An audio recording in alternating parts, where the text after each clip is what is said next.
Halo teman-teman, Assalamualaikum warahmatullahi wabarakatuh. Apa kabar kalian? Semoga dalam keadaan sehat ya. Amin ya robbal alamin.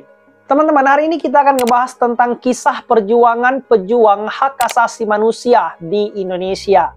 Siapa itu? Siapa lagi kalau bukan Munir Said Thalib. Seperti apa kisahnya? Simak terus video ini sampai selesai. Lahir dengan nama lengkap Munir Said Thalib pada tanggal 8 Desember 1965 dari seorang ayah yang bernama Said Thalib dan seorang ibu yang bernama Jumilah. Ia merupakan anak ke-6 dari 7 bersaudara. Masa kecil seorang Munir Said Thalib itu sama dengan anak-anak pada umumnya, teman-teman. Ia menyelesaikan sekolah dasar sampai sekolah menengah atas di tempat kelahirannya tersebut, Kota Batu, Jawa Timur. Teman-teman, ada banyak hal yang bisa kita bahas dari sosok seorang Munir. Dari kisah kematiannya yang sangat kontroversial, tentang siapa dalang di balik pembunuhannya, serta mengapa kasus kematian Munir sangat susah untuk diusut secara terang-menerang sampai hari ini. Nah, di balik banyaknya tanda tanya di belakang nama Munir, kita akan ambil satu pembahasan saja, yaitu tentang keberanian dan sepak terjang seorang Munir dalam memperjuangkan hak asasi manusia di Republik Indonesia ini. Keberanian. Ya, itulah sebuah kata yang selalu melekat dengan sosok seorang Munir. Munir seakan-akan mengabaikan keselamatannya sendiri demi memperjuangkan keadilan bagi mereka yang menjadi korban kasus pelanggaran hak asasi manusia di negara Indonesia.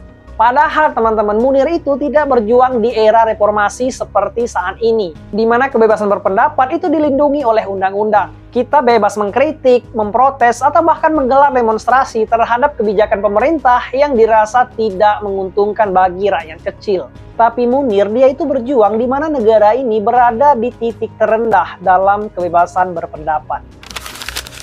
Teman-teman, bicara tentang keberanian seorang Munir, ternyata Munir ini sudah punya keberanian sejak masih kecil. Hal itu teman-teman bisa dilihat dari keberanian seorang Munir untuk melawan teman-temannya yang sering mengolok-olok dirinya. Padahal teman-temannya ini tuh bertubuh lebih besar darinya. Sewaktu lahir, Munir ini memang lahir dengan perawakan yang cukup kecil serta berambut kuning. Nah, hal inilah yang membuat dirinya itu sering diolok-olok oleh teman-temannya. Tapi dia tidak pernah gentar untuk melakukan perlawanan. Seiring pertumbuhannya, Munir ini mulai menjadi anak yang memiliki kepedulian yang lebih besar terhadap orang lain, humoris, pandai bergaul, serta sangat pemberani. Dikisahkan teman-teman, suatu ketika ada seorang kakek-kakek yang sudah lansia hidup sebatang kara. Beliau ini mendapat pemukulan dari seseorang. Nah, waktu itu tidak ada yang berani untuk melaporkan kasus ini kepada pihak kepolisian, termasuk sang kakek sendiri, karena memang ia yang hidup sebatang kara. Nah, melihat kejadian ini, Munir yang saat itu masih duduk di sekolah menengah pertama dengan keberanian tinggi melaporkan kasus ini kepada pihak kepolisian, sehingga sang kakek bisa mendapatkan keadilan. Ini merupakan keberanian yang luar biasa, teman-teman, mengingat waktu itu Munir ini baru saja duduk di sekolah menengah pertama. Setelah menyelesaikan sekolah menengah atas, Munir kemudian melanjutkan pendidikannya ke Universitas Brawijaya Malang dengan mengambil jurusan hukum. Nah, mulai dari sinilah teman-teman, sifat pemberaninya seorang Munir itu mulai menggila-gila. Oleh karena itu, banyak rekan-rekannya yang menaruh hormat serta kagum terhadap pribadinya. Apalagi teman-teman, waktu itu Indonesia berada di bawah rezim Orde Baru. Banyak sekali kebijakan-kebijakan yang dibuat oleh pemerintah itu sangat merugikan masyarakat kecil. Nah, mulai saat itulah teman-teman, Munir ini tumbuh menjadi sosok yang sangat kritis. Dia adalah orang-orang terdepan yang selalu menggaungkan protes terhadap kebijakan pemerintah yang menurutnya tidak memberikan keadilan terhadap masyarakat bawah. Dari sisi spiritual, Munir merupakan muslim yang taat.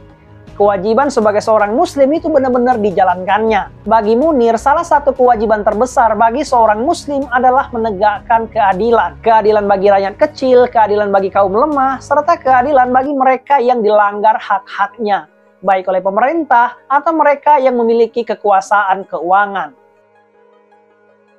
Setelah menyelesaikan pendidikan hukumnya di Universitas Brawijaya, Munir kemudian memutuskan untuk bekerja di Lembaga Bantuan Hukum Surabaya. Nah, mulai saat inilah teman-teman, Munir ini semakin intens terlibat pekerjaan-pekerjaan advokasi. Munir selalu menjadi garda terdepan pembela kaum buruh. Setiap ada hak-hak kaum buruh yang dilanggar, Munir selalu menjadi orang-orang yang terdepan untuk membela hak-hak mereka. Pekerjaan ini tentunya sangat berisiko teman-teman, karena waktu itu setiap menyelesaikan permasalahan kaum buruh, Munir ini harus berhadapan dengan pihak militer. Gerakan yang dilakukan oleh Munir itu kerap dianggap mengganggu oleh pihak militer. Hingga suatu ketika Munir ini pernah dipanggil oleh seorang Pangdam. Dan Pangdam itu lalu meminta Munir untuk berhenti dari aksinya. Namun bukan Munir namanya, bila dia takut dengan ancaman-ancaman kecil seperti itu. Salah satu kasus terbesar yang pernah ditangani oleh Munir adalah kasus kematian Marsinah, yaitu seorang buruh pabrik yang dibunuh karena memperjuangkan hak-hak buruh di lingkungan pabriknya. Nah, Munir kemudian mengambil langkah sebagai kuasa hukum keluarga Marsinah. Dia menuntut pemerintah untuk mengungkapkan kasus itu secara terang benderang. Nama besar Munir kemudian semakin melejit teman-teman ketika dia dipercaya menjadi koordinator kontras organisasi yang didirikannya tersebut. Saat itu Munir merupakan orang yang paling gencar dalam melakukan pembelaan terhadap kasus-kasus penculikan aktivis. Salah satu dari sekian banyaknya keberhasilan Munir dalam melakukan pembelaan terhadap aktivis adalah ketika 9 dari 23 aktivis yang pernah diculik waktu itu berhasil ditemukan dengan selamat. Serta ada sekitar puluhan Kopassus teman-teman yang dipenjara karena keterlibatan mereka terhadap penculikan tersebut. Kasus-kasus lain yang pernah ditangani oleh Munir bersama Kontras dan Imparsial diantaranya adalah pelanggaran HAM Tanjung Priuk, tragedi Semanggi 1 dan 2, serta pelanggaran HAM oleh ABRI pada Perang Aceh dan Timur Timur. Seperti yang kita udah bilang tadi teman-teman, bahwa pekerjaan Munir dalam memperjuangkan hak asasi manusia ini itu memiliki risiko yang sangat besar. Risiko terhadap pekerjaannya sebagai pejuang HAM adalah salah satunya teror dari pihak-pihak yang berseberangan atau orang-orang yang merasa dirugikan atas perjuangannya. Ia sudah sangat sering menerima ancaman pembunuhan baik yang dilakukan secara langsung maupun melalui via telepon.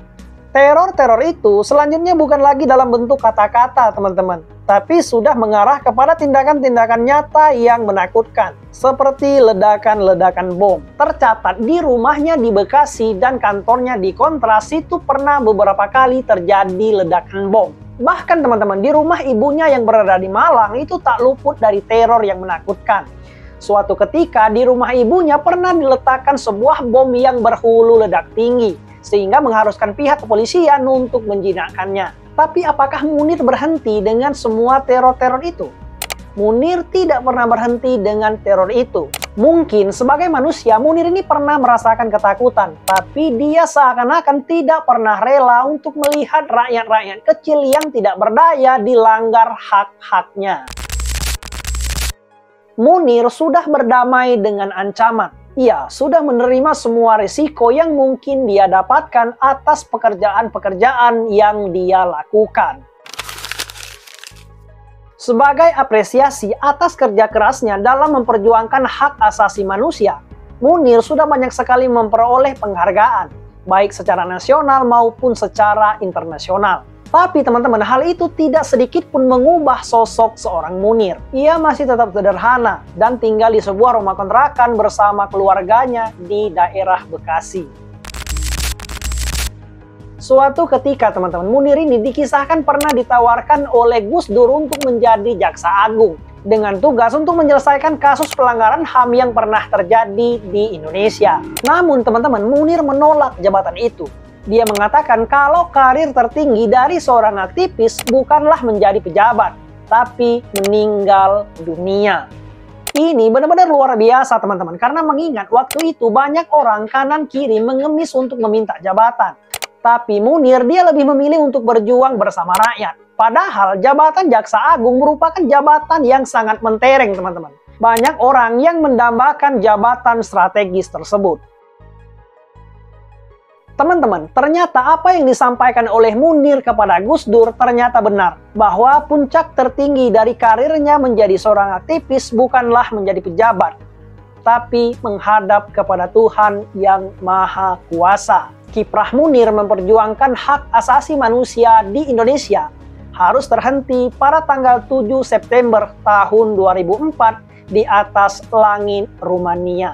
Ia menghembuskan napas terakhirnya setelah racun arsenik bekerja dalam tubuhnya. Munir tewas diracun dalam perjalanan menuju Amsterdam, Belanda untuk melanjutkan studi hukum S2-nya.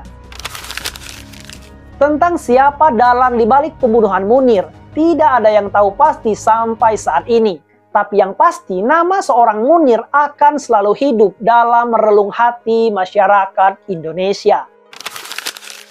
Teman-teman, mungkin demikianlah kisah perjuangan seorang Munir dalam memperjuangkan hak asasi manusia di Indonesia. Sudah barang tentu Tuhan menempatkan ia di tempat yang terbaik di sisinya atas dedikasi beliau dalam memperjuangkan hak asasi manusia di negeri tercinta ini. Serta masyarakat akan selalu menantikan kelahiran Munir-Munir baru di negara ini.